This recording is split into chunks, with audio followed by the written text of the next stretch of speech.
नमस्कार मित्रों, Kalyani IAS academy में आप सभी का हार्दिक स्वागत है। मित्रों, इस वीडियो लेक्चर के अंतर्गत हम लोग अध्ययन करेंगे जनसंख्या का। जनसंख्या के साथ साथ ही हम भारत और मध्य प्रदेश की जननांकिकी का भी अध्ययन करेंगे। दोस्तों, ये टॉपिक थोड़ा सा लंबा है, इसलिए इसे हमने दो भागों में बांटा है। पहले भाग के अंतर्गत हम लोगों ने जनसंख्या के प्रतिरूप को रखा गया है। जनसंख्या के प्रतिरूप के साथ साथ ही भारत की जनसंख्या नीति और मध्य प्रदेश की जनसंख्या नीति को रखा है और जननांकिकी के अध्ययन को रखा है। दूसरी वीडियो के अंतर्गत हम भारत में जनसंख्या वृद्धि, जनसंख्या घनत्व, लिंगानुपात, साक्षरता, नगरीय एवं ग्रामीण जनसंख्या जो कि आपके सिलेबस में लिखी हुई है उसको रखा हुआ है।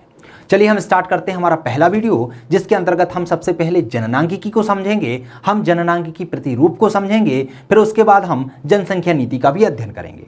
हम ये भी अध्ययन करेंगे कि 2000 में जो जनसंख्या नीति आई थी वो कहाँ तक कारगर सिद्ध हुई और उसमें किन किन चीज़ों के परिवर्तन की आवश्यकता थी ताकि वह और अच्छे से सफल हो सकती। चलिए सबसे पहले हम समझते हैं जननांकिकी को कि जननांकिकी कहलाती क्या है। तो दोस्तों, जननांकिकी के अंतर्गत जनसंख्या के आकार, संरचना, विकास आदि का क्या किया जाता है? परिणात्मक अध्ययन किया जाता है। परिणात्मक मतलब क्या होता है? आपको बहुत सारे डेटा दिए जाते हैं जनसंख्या के, जनसंख्या कितनी ज़्यादा बढ़ रही है, उसका विकास कैसे हो रहा है, जनसंख्या का संरचना कैसी है, उस सभी का आप क्या करते हैं? परिणाम के आधार पर अध्ययन करते हैं कि पहले जनसंख्या का प्रतिरूप कैसा था और वर्तमान में क्या चल रहा है। वृद्धि दर यदि हो रही है तो कितनी हो रही है, यदि कि लिंगानुपात बढ़ रहा है तो कितना बढ़ रहा है और क्यों बढ़ रहा है। अर्थात ये क्या है? परिणात्मक अध्ययन है। किस किस का? आकार, संरचना, विकास जैसी चीजों का। इसमें जनसंख्या संबंधी आंकड़ों का क्या किया जाता है? एकत्रण किया जाता है। आपने देखा होगा हर 10 वर्षों में, जैसे कि 2011 के समय देखा होगा आपने, अब 2021 के समय आप देखेंगे जनसंख्या के लिए टीचरों को नियुक्ति किया जाता है। टीचर लोग जाते हैं, घर घर जाते हैं, वहाँ पर पूछते हैं कि आपके घर में कितने सदस्य हैं, कितने बच्चे हैं, कितने बुजुर्ग हैं। ये आपसे अलग अलग पूछा जाता है। कितनी महिलाएं हैं, कितने विवाहित हैं, कितने अविवाहित हैं। इसके आधार पर क्या किया जाता है? सभी डाटाओं का एकत्रण कर लिया जाता है।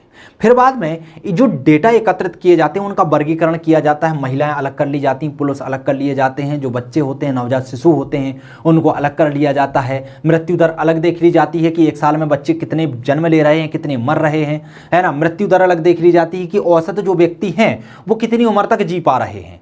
तो ये सभी क्या किया जाता है? अलग अलग वर्गीकरण कर लिया जाता है, जिसके आधार पर यह निकाला जाता है कि ग्रामीण क्षेत्रों में जनसंख्या वृद्धि दर क्या चल रही है और नगरीय क्षेत्रों में क्या चल रही है। महिलाओं में जो जनसंख्या का महिलाओं में जो वृद्धि दर है वह किस तरीके से बढ़ रही है और पुरुषों में वृद्धि दर किस तरीके से बढ़ रही है, महिला और पुरुषों में अंतर कितना है। तो यह किसके आधार पर किया जाता है? वर्गीकरण के आधार पर किया जाता है। उसके बाद फिर उन डेटाओं का विश्लेषण किया जाता है। यह जानने का प्रयास किया जाता है कि आखिर किन्हीं क्षेत्रों में यदि जनसंख्या वृद्धि दर ज्यादा है तो वह क्यों है, यदि कहीं पर लिंगानुपात कम है तो वह क्यों है, और किन्हीं क्षेत्रों में यदि साक्षरता दर कम है तो वह क्यों है, और साथ ही साथ उन्हें दूर करने के संसाधन भी जुटाए जाते हैं। तो क्या किया जाता है? इसमें जनसंख्या संबंधी आंकड़ों का एकत्रण किया जाता है, उनका फिर वर्गीकरण किया जाता है, फिर विश्लेषण के साथ जननांकिकी प्रतिरूप की व्याख्या की जाती है कि कहां पर जनसंख्या बढ़ रही है, कहां पर जनसंख्या कम हो रही है, कहां पर लिंगानुपात बहुत ज्यादा है, कहां पर लिंगानुपात बहुत कम है, कहां पर साक्षरता बहुत अधिक है और कहां पर साक्षरता बहुत कम है, और उनके पीछे कारण क्या है। तो इन सभी को क्या कहा जाता है? जननांकिकीय प्रतिरूप कहा जाता है। तो जननांकिकी के अंतर्गत क्या किया जाता है? जननांकिकी के अंतर्गत जनसंख्या के आकार, संरचना, विकास का परिणात्मक अध्ययन किया जाता है। साथ ही साथ आंकड़ों का एकत्रण, वर्गीकरण, विश्लेषण के साथ साथ जननांकीय प्रतिरूप को तैयार किया जाता है। कुछ महत्वपूर्ण तथ्य हैं। वो महत्वपूर्ण तथ्य क्या है? क्या जनगणना अभी से होना स्टार्ट हुई है या बहुत समय से ही जनगणना हो रही है? तो दोस्तों, जनगणना आपके आधुनिक भारत में नहीं हो रही। यदि आप प्राचीन भारत की बात करें, प्राचीन भारत में जो कौटिल्य थे, विष्णुगुप्त थे, उनकी कृति थी अर्थशास्त्र। उस कृति में जनगणना के प्रारंभिक साक्ष्य देखने को मिलते हैं। किस में मिलते हैं? अर्थशास्त्र में। यदि हम मुगल काल की बात करें तो मुगल काल में भी जो आबुल फजल की कृति है आईने अकबरी, उसमें भी जनगणना के साक्ष्य देखने को मिलते हैं कि वहां भी जनगणना की गई थी। यदि बात करें वैज्ञानिक पद्धति पर आधारित प्रथम जनगणना कब हुई थी, तो वैज्ञानिक पद्धति पर आधारित प्रथम जनगणना 1872 में लॉर्ड मियो के प्रयासों से की गई थी। कब की गई थी? 1872 में की गई थी। और किन के प्रयासों से की गई थी? तो लॉर्ड मियो के प्रयासों से की गई थी। इनको नोट डाउन कर लीजिए, बहुत ही महत्वपूर्ण है। हजारों बार प्रश्न पूछा जा चुका है कि वैज्ञानिक आधार पर सबसे पहले जनगणना कब और किन के प्रयासों से की गई थी? तो 1872 में। और किन के? लॉर्ड मियो के प्रयासों से की गई थी। दूसरा सबसे महत्वपूर्ण प्रश्न बनता है कि क्रमबद्ध जनगणना की शुरुआत कब से हुई है? क्रमबद्ध जनगणना मतलब प्रत्येक 10 वर्ष पे जनगणना होना। तो यह क्रमबद्ध जनगणना का जो प्रयास था सबसे पहला, वो कब किया गया था? 1881 में किया गया था। और यह लॉर्ड रिपन के प्रयासों से किया गया था। किनके प्रयासों से किया गया था? लॉर्ड रिपन के, अर्थात उनका जो काल चल रहा था वो यह वायसराय थे, तो इन्हीं के काल से 1821 से क्रमबद्ध जनगणना को रखा गया था। क्रमबद्ध जनगणना का प्रारंभ हुआ था। बात करें हम भारत में 1901 से जनसंख्या वृद्धि दर और क्षेत्रीय प्रतिरूप क्या है? जनसंख्या का क्षेत्रीय प्रतिरूप क्या है? ये प्रश्न 3 से 4 बार मुख्य परीक्षा में आपका पूछा जा चुका है 15 नंबर में। तो आपको ध्यान रखना है, हर बार प्रश्न आता है और लोग इसको गलत करके आ जाते हैं। तो आपको ध्यान रखना है, यदि पूछा जाता है 1901 से जनसंख्या का प्रतिरूप या जनसंख्या वृद्धि दर को स्पष्ट कीजिए, तो जो मैं आपको समझाने जा रहा हूं वही आंसर आपको लिखना है।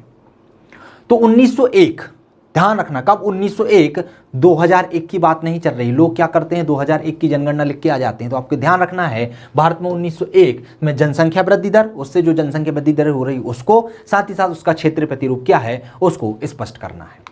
तो यदि हम 1901 से प्रत्येक 10 वर्ष पर दर्ज की गई जनसंख्या वृद्धि दर का अध्ययन करें तो हमें यह पता चलता है, क्या पता चलता है कि 1911 से 1921 ईस्वी के दशक को छोड़ दिया जाए, मतलब 1911 से 1921 के बीच में जो जनसंख्या थी वह स्थिर थी। इसके बाद की हम बात करें 1921 से लेकर 2011, अब 2021 तक की बात करें तो यहां पर जनसंख्या में निरंतर क्या हो रही है? वृद्धि हो रही है। अर्थात 1911 से 1921 के बीच जनसंख्या स्थिर थी, इसके बाद जनसंख्या में धीरे धीरे धीरे धीरे क्या हो रही है? वृद्धि हो रही है। इसीलिए 1921 को क्या कहा जाता है? महान विभाजक रेखा कहा जाता है, क्योंकि 1921 से पहले जनसंख्या स्थिर थी या जनसंख्या में कमी देखी गई थी, लेकिन 1921 के बाद जनसंख्या में धीरे धीरे वृद्धि देखी गई। तो इसे क्या कहा जाता है? महान विभाजक रेखा भी कहा जाता है और 1921 को महान विभाजक वर्ष भी कहा जाता है। तो आप ध्यान रखिएगा, कई बार प्रश्नों में यह भी पूछा गया है कि महान विभाजक रेखा किसे कहते हैं या जनसंख्या की महान विभाजक वर्ष किसे कहा जाता है, तो 1921 को कहा जाता है। और 20वीं सदी में भारत की जनसंख्या में कई परिवर्तन देखने को आए, है ना, कई परिवर्तन कभी जनसंख्या बहुत तीव्र गति से बढ़ रही थी तो कभी जनसंख्या में धीरे धीरे वृद्धि हुई, लेकिन फिर भी वृद्धि हुई। कभी जनसंख्या में जो थी घटती प्रवृत्ति के साथ साथ जनसंख्या बढ़ रही, मतलब प्रयास तो घटाने के किए जा रहे थे लेकिन जनसंख्या फिर भी बहुत तीव्र गति से बढ़ रही थी।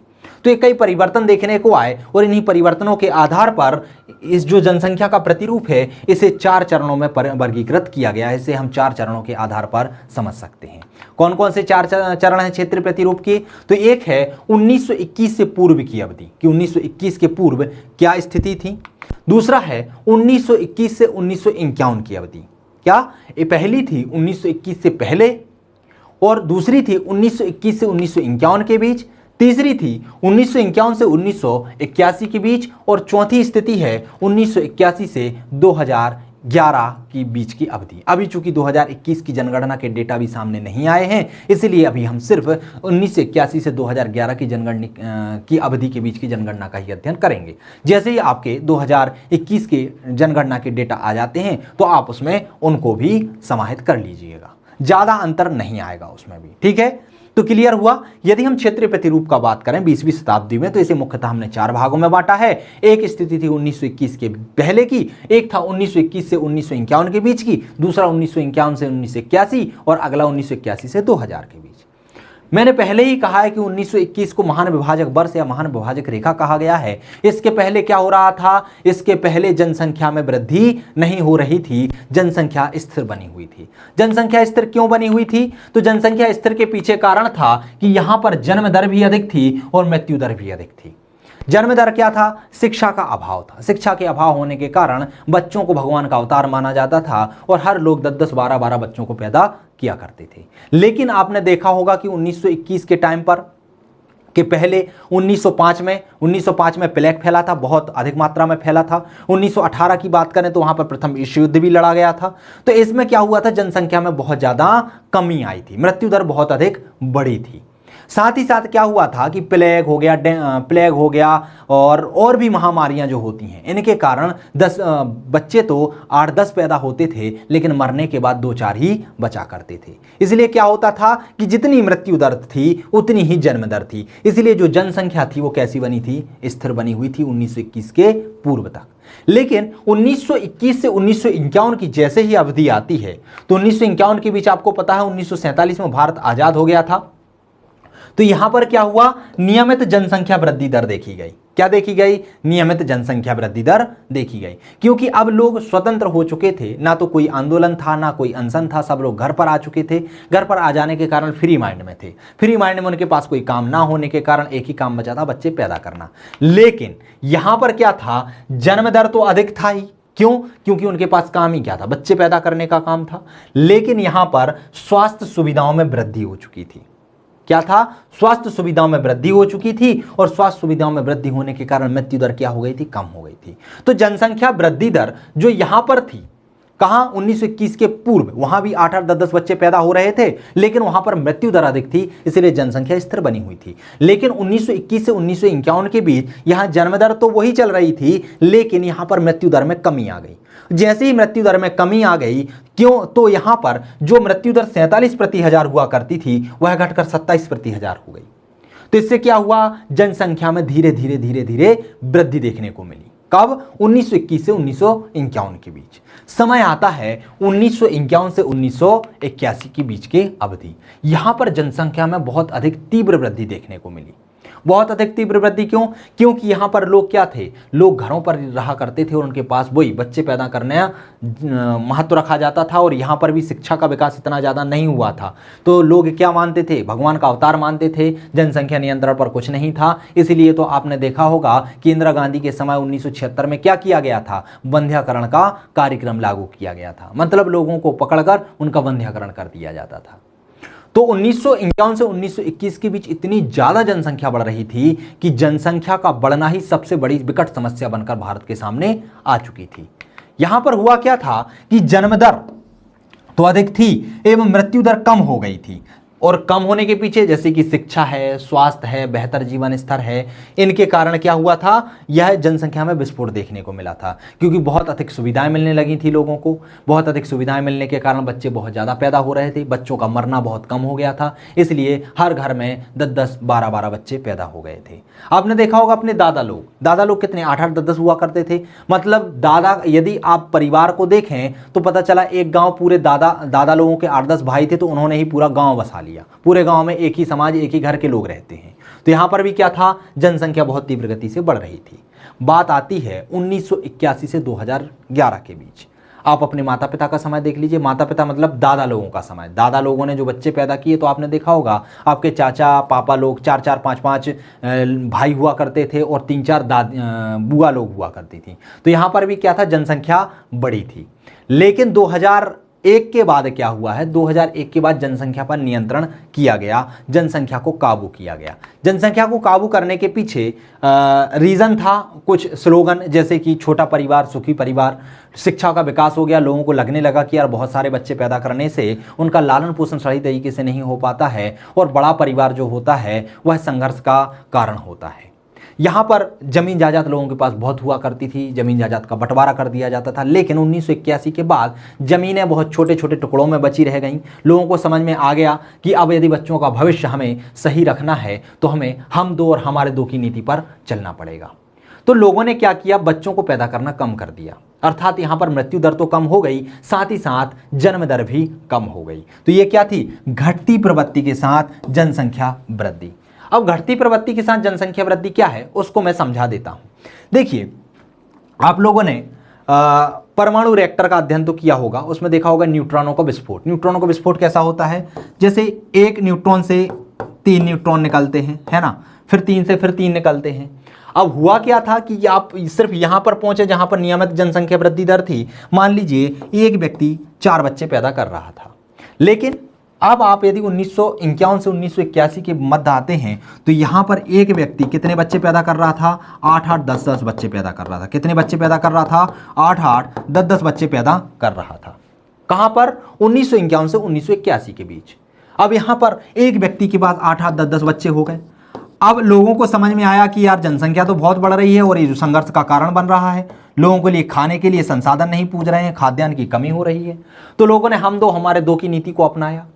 तो जनसंख्या क्या की? घटती प्रवृत्ति को अपनाया, अर्थात जनसंख्या में कमी हुई, अर्थात एक व्यक्ति अब सिर्फ 2 बच्चों को, अधिकतम 2 बच्चों को पैदा करने लगा, 1 बच्चा या 2 बच्चा। लेकिन आप खुद देखिए कि जब ये विस्फोट इतना ज्यादा हो गया तो ये क्या करेंगे? अब इनके भी यदि 2-2 बच्चे होते हैं तो वो कितने बच्चे हो जाएंगे? प्रवृत्ति तो घट रही है लेकिन जनसंख्या क्या हो जाएगी? बढ़ती जाएगी, क्योंकि जनसंख्या हर साल डबल हो जाएगी। अर्थात पहले 4 थे तो अब 8 हो जाएंगे। तो जनसंख्या क्या है? घटती प्रवृत्ति के साथ साथ बढ़ती जनसंख्या की प्रवृत्ति। कब थी ये थी 1981 से 2011 के बीच। 1981 के बाद जनसंख्या में वृद्धि हुई, लेकिन वृद्धि दर में क्रमिक ह्रास की प्रवृत्ति भी देखने को मिली। और इसके पीछे कारण था, जो वृद्धि दर थी वो 2001 में 21.54% थी और वो घटकर 2011 की बात करें तो वहाँ पर 17.54, धीरे धीरे हम उसको कम करते जा रहे हैं। 17.74 जो है प्रतिशत हो गई थी 2011 में। शिक्षा का प्रसार, जन जागरूकता के कारण छोटा परिवार, सुखी परिवार, हम दो हमारे दो जैसी अवधारणाएं लोगों के मन में घर कर गई थीं। लोग समझ गए थे कि जितना छोटा परिवार होगा उतना अच्छा परिवार होगा, उतना सुखी परिवार होगा, उनके बच्चों का ख्याल उतने अच्छे से रखा जा सकेगा। तो इस तरीके से ये जनसंख्या का प्रतिरूप हुआ। जनसंख्या को हमने समझा कि कब जनसंख्या कम हो रही थी, कब जनसंख्या ज़्यादा बढ़ रही थी और कब जनसंख्या बढ़ती प्रवृत्ति के साथ साथ घटती प्रवृत्ति के साथ साथ अधिक हो रही थी और किस तरीके से हो रही थी, उनके पीछे कारण क्या थे। अब बात करते हैं हम भारतीय जनसंख्या नीति 2000 की, कि भारत ने 2000 में एक जनसंख्या नीति बनाई थी। वह नीति बनाई थी बहुत सारे उद्देश्यों को लेके। उनको लग रहा था कि 1945 तक यदि ये घटी प्रवृत्ति के साथ यदि जनसंख्या वृद्धि दर ज़्यादा होती रही तो होगा क्या, आगे जाके 2045 तक भारत विश्व में नंबर 1 पर आ जाएगा जनसंख्या। अभी कौन है? चीन है और दूसरे नंबर पर भारत आता है। लेकिन कहा गया कि 2045 तक यदि इसी दर से बढ़ते रहे तो 2045 तक भारत प्रथम स्थान पर पहुंच जाएगा, चीन को भी पीछे करके। लेकिन आप देखते हैं कि हमारा जो जीडीपी है, हमारे जो देश की विकास दर है वो इतनी अधिक नहीं है। हम अभी विकसित अर्थव्यवस्था के अंतर्गत आते हैं, ना कि विकासशील अर्थव्यवस्था के अंतर्गत। इसलिए जो जनसंख्या वृद्धि है वह भी हमारे लिए क्या है? एक अभिशाप के समान है। अर्थात इससे रोजगार के अवसर बहुत कम हो जाते हैं। जनसंख्या बहुत बढ़ जाती है तो बेरोजगारी बढ़ती है, गरीबी बढ़ती है, कुपोषण बढ़ती है, बहुत सारी चीज़ें इसके साथ ही बढ़ती हैं। इसलिए इन सभी को नियंत्रण रखने के लिए जनसंख्या नीति सन 2000 में लाई गई। कब लाई गई? तो ये 15 फरवरी 2000 को लाई गई। कब लाई गई? 15 फरवरी 2000 को। इसके बहुत सारे उद्देश्य रखे गए, मुख्यतः 3 उद्देश्य थे। एक अल्पकालिक उद्देश्य थे, मतलब तात्कालिक उद्देश्य थे, एक मध्यकालिक उद्देश्य थे और दीर्घकालिक उद्देश्य थे। तात्कालिक उद्देश्यों की बात की जाए तो तात्कालिक उद्देश्य थे कि विभिन्न क्षेत्रों में जो गर्भ निरोधक हैं उनको बढ़ावा दिया जाए, साथ ही साथ स्वास्थ्य सुरक्षा और स्वास्थ्य कर्मियों की आपूर्ति की जाए ताकि मृत्यु दर को कम किया जा सके और जो रोग फैल रहे हैं उनको भी कम किया जा सके, लोगों को स्वास्थ्य सुविधाएं बहुत अच्छी मात्रा में उपलब्ध किया जा सके, साथ ही साथ गर्भ निरोधक को बढ़ावा दिया जा सके, अर्थात व्यक्ति ज्यादा बच्चे पैदा ना करें। ये क्या थे? तात्कालिक उद्देश्य थे, तुरंत उनको अप्लाई करना था।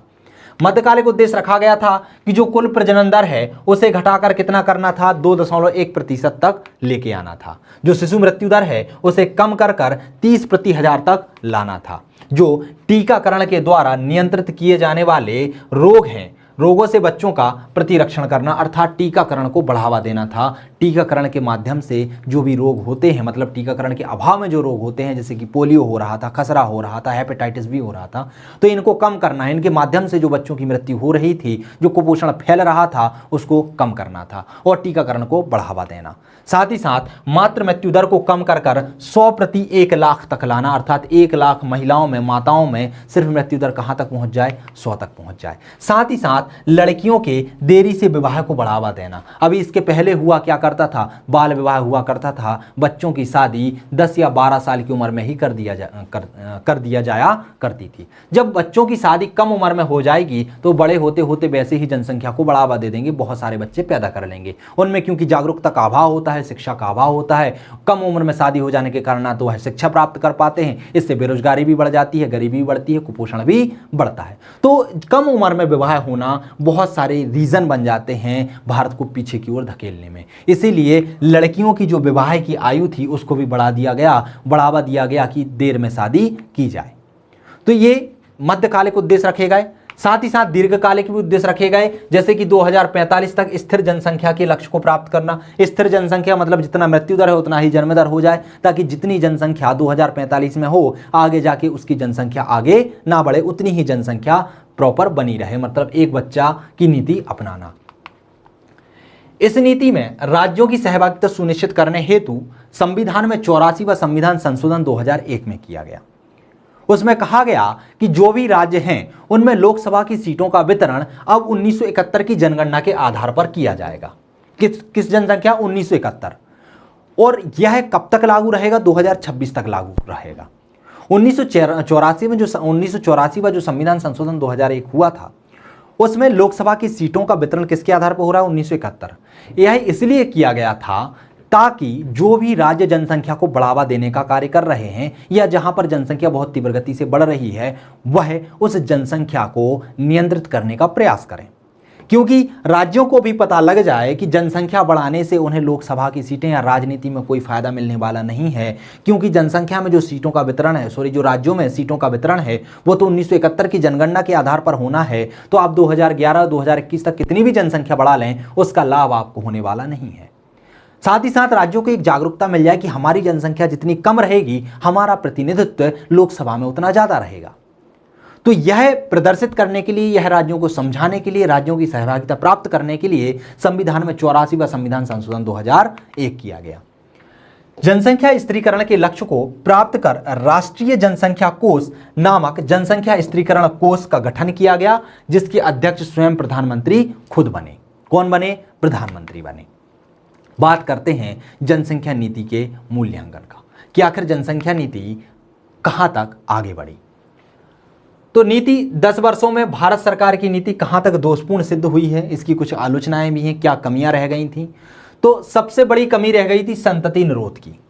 हुआ क्या कि सरकार ने मुख्य जड़ को नहीं पकड़ा, जनसंख्या वृद्धि की मुख्य जड़ को नहीं पकड़ा, उन्होंने सिर्फ संतति निरोध के कार्यक्रमों को बहुत अधिक बढ़ावा दिया। इसके लिए अनावश्यक जोर किया, बहुत ज़्यादा खर्च किया। जैसे आपने देखा होगा सन 2000 के समय पर जो निरोध होते हैं, जो कॉन्डोम होते हैं, उनका वितरण बहुत अधिक मात्रा में किया गया था। घर घर जाकर आशा कार्यकर्ताएं निरोध का वितरण कर दी थी। लेकिन जब लोगों को उस निरोध के उपयोग का ही महत्व नहीं पता है तो वह उसका उपयोग क्या करेंगे, लोग तो उसको गुब्बारा समझते थे। ऐसे ही कॉपर्टी हो गया, गर्भ निरोधक गोलियां हो गया, इनका वितरण बहुत ज़्यादा मात्रा में किया जा रहा था। लोगों को उस समय पर यह लगता था कि जो बच्चे होते हैं वो तो भगवान का रूप होते हैं और उन्हें रोकना सबसे बड़ा अभिशाप माना जा सकता है। तो लोगों में जागरूकता का विकास ना कर इन उपकरणों पर अत्यधिक खर्च किया गया। तो ये क्या था, सबसे इसका वीक पॉइंट था, या इसकी आलोचना की बात की जाए तो सबसे प्रमुख बिंदु था संतति निरोध के उपकरणों को अनावश्यक बढ़ावा देना। जनसंख्या की समस्या को ठीक ढंग से ना समझ पाना। सरकार जनसंख्या की जो समस्या थी और वह समस्या थी जागरूकता और शिक्षा की कमी, कम उम्र में बच्चों की शादी कर देना। तो जो ये समस्या थी उसको ना समझकर अलग ही दिशा में उन्होंने कदम बढ़ा दिया था। ग्रामीण क्षेत्रों में जनसाधारण के जीवन स्तर को ऊंचा उठाने पर ध्यान ना दिया जाना। अब जब व्यक्तियों का जो जनजीवन है उसका स्तर है यदि कम रहेगा तो लोग क्या करेंगे, लोगों को तो लगेगा कि जितने ज़्यादा बच्चे होंगे वो उतनी ज़्यादा मजदूरी करेंगे, उतनी ज़्यादा मजदूरी करेंगे तो उतने ज़्यादा संसाधन हमारे पास उपलब्ध होंगे। तो उनके जीवन स्तर को ऊंचा उठाने का काम नहीं किया गया, बल्कि अलग ही दिशा में काम किया गया। परिवार नियोजन कार्यक्रम में अनिवार्य बंध्यकरण की अनुपयुक्तता, अर्थात बंध्यकरण को बढ़ावा दिया गया, लोगों को बंधिया किया गया। इससे भी क्या है, लोगों में आक्रोश फैला। करना क्या चाहिए था इन चीज़ों से, तो यह जो नीति है वह सही तरीके से सफल सिद्ध नहीं हुई और आप देख रहे हैं कि अभी भी जनसंख्या निरंतर बढ़ रही है। तो इसके पीछे सुझाव क्या है, आखिर क्या किया जाना था? जब ये यदि इसके वीक पॉइंट हैं तो अच्छे पॉइंट क्या क्या हो सकते हैं? तो आप क्या सुझाव दे सकते हैं? आप दे सकते हैं कि जनसंख्या नियंत्रण नीति व्यापक जनसंख्या नीति का हिस्सा होनी चाहिए थी, अर्थात इसमें सभी को समाहित किया जाना था, इसमें बच्चों को भी समाहित किया जाना था, इसमें बुजुर्गों को, महिलाओं को और जवानों को, युवाओं को, सभी को समाहित किया जाना था। इसमें लोगों के स्वास्थ्य, पोषण, रोजगार और सामाजिक संबंधों में परिवर्तन की ओर ध्यान दिया जाना था, क्योंकि यदि आप पोषण स्तर बढ़ा देंगे, लोगों में स्वास्थ्य सुविधाओं को बहुत अच्छा कर देंगे, रोजगार बढ़ा देंगे, सामाजिक संबंधों में प्रगाढ़ कर देंगे, तो इससे लोग वैसे ही जागरूक हो जाएंगे। तो हमें क्या करना था? इसका जो क्षेत्र था, जो वंध्यकरण तक ही सीमित था, जिसमें गर्भ निरोधक को ही बढ़ावा दिया जा रहा था, उसके अलावा हमें पोषण को, रोजगार को, स्वास्थ्य को, सामाजिक संबंधों को, इनको बढ़ावा देने के लिए हमें खर्च करना था। परिवार नियोजन कार्यक्रम से संबंधित लोगों के काम के ढंग को बदलना था। जो परिवार नियोजन का कार्य कर रहे थे वह अपनी नीति को थोप रहे थे, तो उस नीति को थोपने की बजाय लोगों में जागरूकता का विकास करना था। लोगों को समझाना चाहिए था कि ज़्यादा जनसंख्या आपको किस तरीके से घातक हो सकती है, किस तरीके से यह कुपोषण का कारण बनती है, किस तरीके से यह गरीबी का कारण बनती है, किस तरीके से यह बेरोजगारी का कारण बनती है। यदि आप उनमें जागरूकता का विकास करेंगे तो वही इस नीति के अनुसार स्वयं ही चलेंगे। यदि आप जबरदस्ती किसी से कोई नियम का पालन कराना चाहेंगे तो वह उस नीति को सही तरीके से आत्मसात नहीं कर पाएंगे और उसका अनुपालन भी नहीं करेंगे। कार्यक्रम ठीक प्रकार से लागू करने के लिए विभिन्न संगठनात्मक सुधार किए जाने थे, अर्थात संगठनों में भी सुधार किया जाना था। जो विभिन्न अलग अलग संगठन बने थे वह अपना कार्य सही तरीके से नहीं कर रहे थे, तो उन संगठनों में भी सुधार किया जाना था। बात करते हैं हम मध्य प्रदेश की नई जनसंख्या नीति। अभी तो हमने देखा भारत की जनसंख्या नीति। भारत ने जैसे ही जनसंख्या नीति को लागू किया था, उसी के साथ ही मध्य प्रदेश ने भी अपने यहाँ पर जनसंख्या नीति को लागू कर दिया था। चूंकि हमारा जो मध्य प्रदेश है वह बीमारू राज्य की श्रेणी में आता था, अभी नहीं आता है, ठीक है। तो किस में आता था? बीमारू राज्य की श्रेणी में आता था। मतलब यहाँ पर जो जनसंख्या थी वो बहुत पिछड़ी हुई थी, यहाँ की जो जीडीपी थी बहुत ही गिरी हुई थी। यहाँ पर संसाधन तो बहुत थे लेकिन उद्योगों की बहुत कमी थी, और इसके पीछे एक प्रमुख कारण था जनसंख्या वृद्धि पर नियंत्रण न होना। इसीलिए जनसंख्या नियंत्रण को सबसे बड़ा अभिशाप मानते हुए जनसंख्या नीति लाई गई और जनसंख्या को नियंत्रित करने का प्रयास किया गया। जनसंख्या वृद्धि पर प्रभावी नियंत्रण हेतु राज्य शासन द्वारा सन 2000 में एक नई जनसंख्या नीति की घोषणा की गई, जिसके प्रमुख प्रावधान निम्नलिखित हैं। कौन कौन से प्रावधान है उसको समझ लेते हैं। तो इसमें कहा गया कि 11 मई 2000 के उपरांत जिन व्यक्तियों की 2 से अधिक संतानें होंगी, कब? 11 मई 2000 के बाद जिन भी व्यक्तियों के पास 2 से अधिक संतानें होंगी वे शासकीय नौकरियों में अयोग्य माने जाएंगे। कैसे माने जाएंगे? अयोग्य, अर्थात वो शासकीय नौकरियों में पार्टिसिपेट नहीं कर पाएंगे। तो यहाँ पर लोगों में कम से कम भय पैदा हो जाए कि यदि हमारे 2 से अधिक बच्चे होंगे तो हम सरकारी नौकरियों में नहीं जा पाएंगे, शासकीय सेवाओं में हम अपनी सेवाएं नहीं दे पाएंगे, इसीलिए भी ये डर बनाएगा। साथ ही साथ कहा गया कि 11 मई 2000 के उपरांत जो भी व्यक्ति विवाह की न्यूनतम आयु सीमा का पालन नहीं करेंगे उनको भी शासकीय सेवा में अयोग्य घोषित कर दिया जाएगा या आवेदन करने का मौका नहीं दिया जाएगा। अर्थात यहाँ पर जो जनसंख्या का सबसे प्रमुख रीजन था जनसंख्या बढ़ने का, कम उम्र में शादी होना, उस पर भी नियंत्रण रखने का प्रयास किया गया। 2011 तक राज्य की प्रजनन दर क्या करने 2.1% लाने का लक्ष्य रखा गया जनसंख्या नीति 2000 के तहत। 11 मई को प्रत्येक वर्ष जनसंख्या स्थिर दिवस के रूप में मनाया गया। किसके रूप में मनाया गया? जनसंख्या स्थिरता दिवस के रूप में मनाया गया। प्रश्न पूछा जाता है कि जनसंख्या स्थिरता दिवस कब मनाया जाता है, तो 11 मई को मनाया जाता है। परिवार कल्याण संबंधी भ्रांतियों के निवारण हेतु ठोस संचार नीति बनाई गई। परिवार कल्याण से संबंधित कुछ लोगों में बहुत सारी भ्रांतियां होती हैं, उनके समाधान के लिए एक ठोस संचार नीति बनाई। उनमें जो भी प्रश्न आते थे उनके उत्तर उन तक आसानी से आसान भाषा में पहुंचाए गए। जनसंख्या स्थिरता के प्रति सहयोग करने पर व्यक्ति तथा संस्थागत पुरस्कार का प्रावधान किया गया। जनसंख्या बढ़ने से रोकने के लिए जिन जिन लोगों ने सहयोग प्रदान किया, चाहे वह गांव हो, चाहे कोई संगठन हो, चाहे कोई व्यक्ति हो, उसको पुरस्कार की सुविधा दी गई कि यदि आप जनसंख्या को कम करने में सहयोग करते हैं तो आपको पुरस्कार प्रदान किए जाएंगे। स्त्री शिक्षा पर विशेष जोर दिया गया, क्योंकि कहा जाता है कि यदि स्त्री शिक्षित हो जाती है तो पूरा परिवार शिक्षित हो जाता है, क्योंकि पूरी परिवार को आगे बढ़ाने में स्त्री की बहुत महत्वपूर्ण भूमिका होती है, वही होती है उस परिवार का तारणहार। तो स्त्री शिक्षा पर विशेष ध्यान देने के साथ साथ नवविवाहित क्लब बनाने का प्रावधान किया गया। ऐसे क्लबों में जन्म निरोधी समस्याओं पर चर्चा की जाएगी। मतलब ऐसे क्लब बनाए गए जो कि नवविवाहित व्यक्तियों के लिए जागरूक करेंगे, उनके लिए बताएंगे कि यदि जनसंख्या ज़्यादा बढ़ती है तो उससे क्या समस्याएं आ सकती हैं, और जो जन्म निरोधी समस्याएं होती हैं या जन्म दर ज़्यादा करते हैं, यदि आप बच्चे ज़्यादा पैदा करते हैं तो उनसे क्या क्या समस्याएं आपके शरीर पर आ सकती हैं, आपके परिवार पर आ सकती हैं। जनसंख्या नीति के क्रियान्वयन तथा उत्कृष्ट कार्य करने पर पंचायतों को भी प्रोत्साहित किया गया। मतलब पंचायतों को भी प्रोत्साहन देकर या उनको इनाम देकर यह कहा गया कि आप अपने अपने गांव में जनसंख्या नियंत्रण हेतु कार्य करें।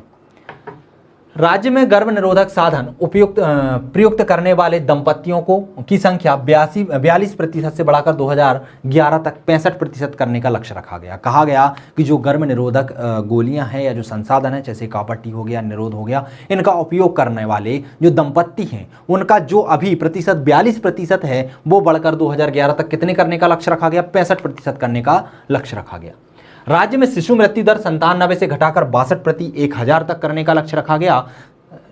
तो ये क्या रखेगा? इसके अंतर्गत प्रावधान किए गए। उपरोक्त बिंदुओं के क्रियान्वयन हेतु राज्य जनसंख्या एवं विकास परिषद का गठन किया गया। किसका किया गया? राज्य जनसंख्या एवं विकास परिषद, जिसका प्रमुख या अध्यक्ष कौन था? स्वयं मुख्यमंत्री थे। प्रशासनिक स्तर पर उचित क्रियान्वयन हेतु राज्य में मुख्य सचिव की अध्यक्षता में जनसंख्या क्रियान्वयन समिति का गठन किया गया।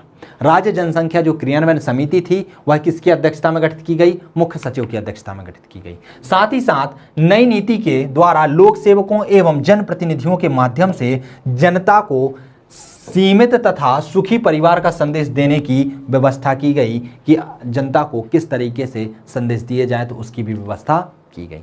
तो ये मुख्य प्रावधान थे जनसंख्या नीति 2000, मध्य प्रदेश जनसंख्या नीति 2000। इसके अलावा भी जनसंख्या नियंत्रण हेतु सरकार द्वारा समय समय पर अनेक कार्यक्रम चलाए गए, जैसे कि राष्ट्रीय परिवार कल्याण कार्यक्रम, इसका प्रारंभ 1951 में किया गया था। इसके बाद राष्ट्रीय परिवार नियोजन कार्यक्रम, जिसका प्रारंभ 1952 में किया गया था। तीसरा, प्रथम राष्ट्रीय जनसंख्या आयोग का गठन, यह 1978 में किया गया था। स्वामीनाथन जनसंख्या आयोग, जिसका गठन 1984 में किया गया था, और राष्ट्रीय जनसंख्या नीति जो कि 2000 में आई थी। साथ ही साथ लंदन शिखर सम्मेलन जो कि परिवार नियोजन पर आधारित था, यह 2012 में हुआ था। तो जनसंख्या नियंत्रण के लिए भी बहुत सारे कार्यक्रम चलाए गए थे, जैसे कि परिवार नियोजन कार्यक्रम, राष्ट्रीय परिवार नियोजन कार्यक्रम, जनसंख्या आयोग, राष्ट्रीय जनसंख्या आयोग, स्वामीनाथन जनसंख्या समिति या राष्ट्रीय जनसंख्या नीति। तो ये बहुत सारे कार्यक्रम अलग अलग समय पर अलग अलग तरीके से चलाए गए, और इनका मुख्य उद्देश्य था जनसंख्या को नियंत्रित करना, लोगों में जागरूकता बढ़ाना और देश की जनसंख्या को एक सही दिशा देना, ताकि भारत में जितनी भी समस्याएं, चाहे वह बेरोजगारी से हो, गरीबी से हो, कुपोषण से हो, उनका नियंत्रण किया जा सके। तो दोस्तों, ये प्रश्न मैं बता ही चुका हूं कि जनसंख्या दिवस, विश्व जनसंख्या दिवस कब मनाया जाता है? 11 जुलाई को मनाया जाता है। इस वीडियो के अंतर्गत इतना ही। अगली वीडियो में हम अध्ययन करेंगे भारत की जनगणना और जनसंख्या का, कि भारत में जनसंख्या वृद्धि दर कितनी है। अगले वीडियो में हम लोगों ने सिर्फ भारत की जनसंख्या को नहीं रखा है, भारत की जनसंख्या के साथ साथ कंपैरिजन में वहां पर मध्य प्रदेश की जनसंख्या को भी रखा है। तो हम जैसे ही जनसंख्या वृद्धि का अध्ययन करेंगे तो वहां पर हम उसके कारणों को भी जानेंगे कि आखिर जनसंख्या वृद्धि दर है तो क्यों है, मध्य प्रदेश में कितनी है, भारत में कितनी है, कौन सा राज्य आगे है, कौन सा जिला, मध्य प्रदेश में कौन सा जिला आगे है, कहां पर जनसंख्या वृद्धि दर कम हो रही है। तो इनको जानेंगे। ऐसे ही लिंगानुपात, साक्षरता, नगरीकरण, ग्रामीणीकरण, तो इन सभी का अध्ययन हम अगले वीडियो के अंतर्गत करेंगे। तो दोस्तों, मिलते हैं हम अगले वीडियो में जनसंख्या के साथ। तब तक के लिए नमस्कार।